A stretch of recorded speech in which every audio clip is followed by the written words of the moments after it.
Oh my god, the prophecy has been fulfilled!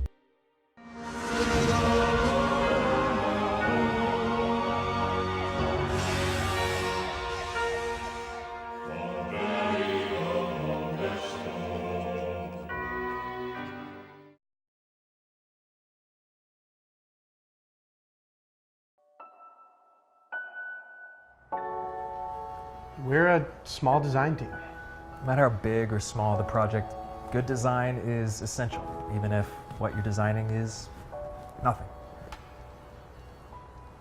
Our goal is to create the highest quality products the world has ever seen. We are the Much More Brothers. And this is nothing. Well, it finally happened. A crowdfunding campaign for a product that I can 100% get behind because they are honest in what they are providing you. Yes, this campaign is 100% real. It is 100% honest as well because they will undoubtedly ship you nothing. It says so right on the envelope, and when you open it up, that is exactly what it will contain. The campaigners guarantee it. They diagram the product perfectly, so there are no surprises. The features that they are going to give you are simple and easy to understand. You will know that you're going to be getting nothing for your crowdfunding backing pledge. A limited edition collectible that will have you and your friends staring at nothing for years to come. If this campaign reminds you of products of the past, that shouldn't be surprising. As these quotes plainly show, obviously, this is the pet rock for the 21st century. They have even realistically mentioned the risks and challenges, but I doubt they're going to be a problem, unless it's with their labor force. Our production crew is patiently standing by, ready to fulfill these orders. Your production crew is not patiently standing by. He's got to get the presses rolling so I can get and I can get to other work. Welcome to the 21st century, where if you don't already have something that gravely concerns you, crowdfunding will help you find something. Enter Eden, world's first genetic matchmaking app. From their own blurb there, it says Eden is the world's first matchmaking app based on genetic compatibility. Now, what this means is that they're going to use your smartphone to help you determine if the person you're interested in is a good match for having babies. Isn't that delightful? Let's take a little bit deeper look into what they're claiming now, starting with the overview. And it is here in the overview that we find them saying, the service that helps you choose health for your future child.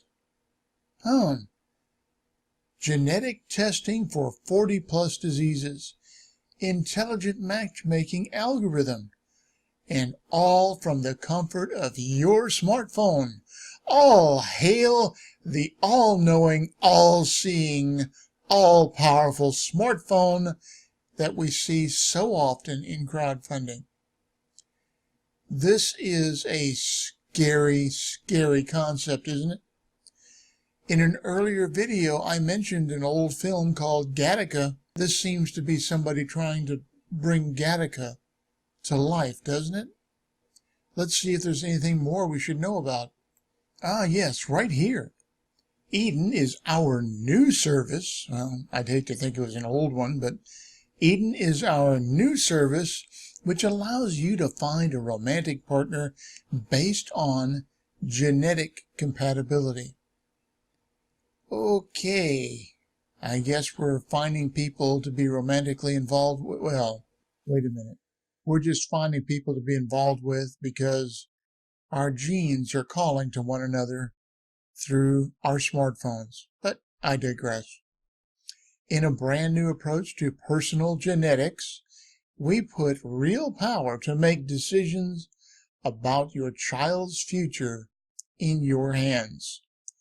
Our service entails 2 simple steps: a genetic test to determine your genetic disorder profile, and app, which picks a potential match for you. Now, so far, they haven't told me where they're picking that future match from, but I bet it gets more interesting as we go further down the line. So let's have a little bit of a generic talk about genetic disorders.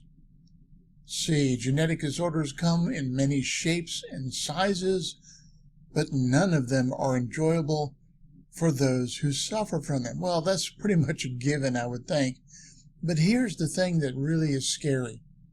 1 out of 100 individuals is likely to suffer from such a disorder, and many more are carriers, including possibly you. So here's what they're saying. You find out that you're susceptible to a genetic disorder, or that you might even be a carrier. But what exactly does that mean? Are you not supposed to ever have kids? If you were to find out that a potential partner has a genetic disorder, should you just give it up because they have a disorder that maybe you'll pass on to your children? I don't know. I mean, that's a judgment call that couples have been having to make now for a number of years as medical science and screening gets to be better and better. But man, this is just a campaign that's designed to incite terror in people. I have to find out about myself, and really it's about finding out about your potential partner. And remember, they haven't told us where this pool of potential partners is coming from. I'm going to look a little further down the list and see if they finally tell us how that's supposed to work. Here we go. This is where we find out where our potential mates are coming from. Eden is for everyone to use, it says right there, from the USA to China to Saudi Arabia, whether or not, of course, you're challenged in terms of finding a font or a typeface like they do here. We intend to ensure that everyone who uses the service can benefit from being part of a growing worldwide database. And right here it says, and I'll quote, "This service will erase boundaries. If you found your perfect match in China, but you live in the USA, that's fine." Why that's fine, I have no idea. If I'm living, say, in Paraguay, and this service, as they call it, matches me up with someone in the middle of the Gobi Desert, I find it hard to believe that we are going to get together and make babies. But I don't know. Maybe I'm getting far afield. Let's find out some more, shall we? Well, it sure seems simple enough when you ask, how does it work? Step 1, you receive the home testing kit and send them a spit sample. Yuck. Step 2, we sequence your DNA. Step 3, you read about your results on our Eden app. And step 4, our algorithm finds you a partner with which you won't have children with disorders. This is, how can I put it, a ridiculous idea. Yep, my opinion. It is ridiculous because they'll probably match you with someone way outside of the borders of your country. Someone in England is going to be matched with, say, someone in Costa Rica. Someone in Florida is going to be matched with someone in China. You begin to see that this is really ridiculous. And again, it really smacks also of trying to go to Gattaca levels of trying to improve the human genome. If people are willing to be bred and husbanded like animals just in order to improve our lineage, well, that's your choice. But this is just a stealth way of getting people to give their genetic information, and who knows what is going to be done with that information after it's reported to you. That's probably why there's so few people involved with supporting this campaign. It's kind of icky, and frankly, I think it's kind of dangerous. They deserve their spot in crowdfunding hell, right next to Joseph Mengele and a bunch of people just like him who are involved in eugenics.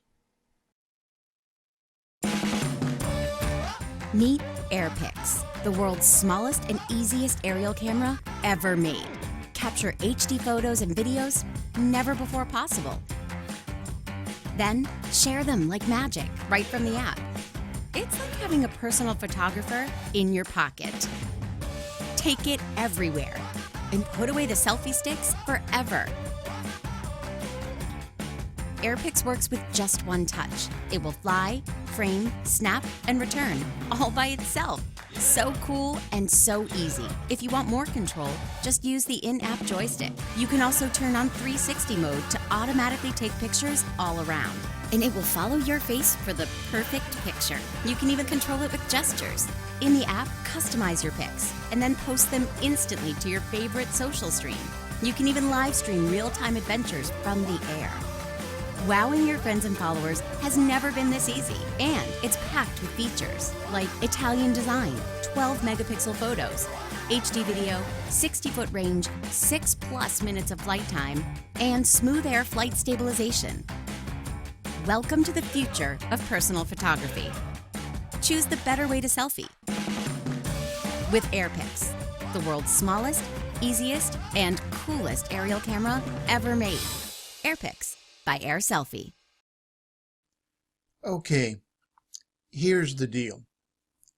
There are an incredible number of things that I see in this campaign that should make you never want to give them money. And let's go ahead and go through some of the things. Some of them are kind of technical, but let's go with this one first. If you take a look at exactly this, the $15,000 flexible goal, that's an incredibly small amount to produce a very high-tech product. They've raised $130,029, yes. Is it possible that 1,338 backers have been so bamboozled by flash rather than substance that they would be willing to, well, fund anything at this point, right? For another thing, take a real solid look at what it is that they are claiming this thing will be able to do once they have started producing it. As you can see right here, they talk about all of those things in the overview. Let's take a look at each of those very quickly in turn. It's smaller than your phone. It's lightweight, and it has full HD of 1920 by 1080p, and it shoots apparently at 30 frames per second. It's a 12 MP FOV 70-degree camera. Now that's possible, I suppose. 2.4 gigahertz with transmission, iOS and Android apps. Oh, wonderful. It works on your smartphone. Facial recognition. There's a biggie right there. I wonder about that. It has a 30-meter flight range, or maybe that's 30 minutes, who knows, and an 8 gigabyte SD card. All of those are being sold to you, supposedly, at that super early bird of $79 USD. They're claiming that it's normally $99, but how can it be normally $99 when all they allegedly have shows up right here at the top? a prototype. There's more. There's even this interesting claim of a pocket-sized personal photographer. This particular item is supposed to be able to know to follow you around because of facial recognition and snap your selfies from the air. Now, to the best of my knowledge, and I'm willing to be educated if anyone knows more and can point me in the right direction, there is not a single aerial drone out there that does this that is available on the consumer market. And yet these guys are going to be able to crowdfund something that will do precisely that.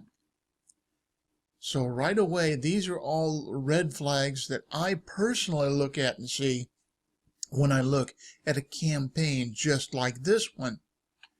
But looking at the pitch video itself, there's some things that really make me wonder. This is where we get a little technical, and I'll try to explain what my reasoning is as I show you those images. Now, you may have noticed in the pitch video that any images that show the air pics actually flying tended to zoom right on past you like this was a music video done by MTV in the 1980s. And for you younger people, ask your grandparents, okay? Anyway, I'm showing you these things taken out of the video and one after the other in real time, and I've had to basically repeat them over and over so that you can see them all at once.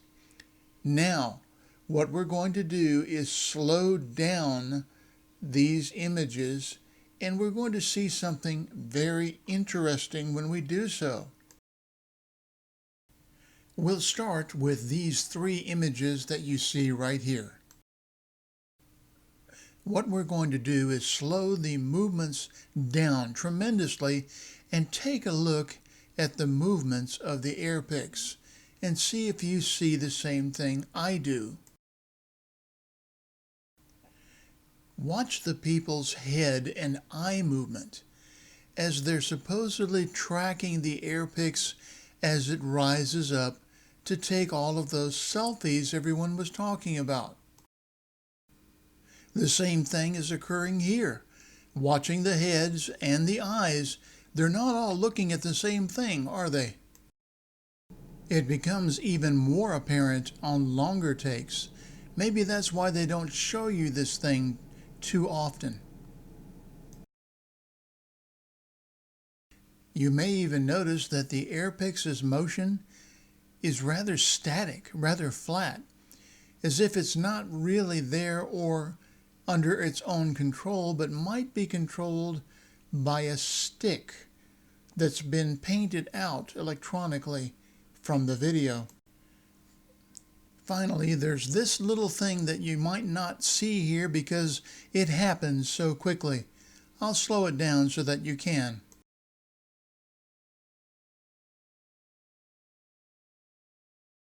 Do you see it? The man's jacket on the left, the coat that is on the woman's arm on the left, and her pants legs on the far right are blowing in a stiff breeze.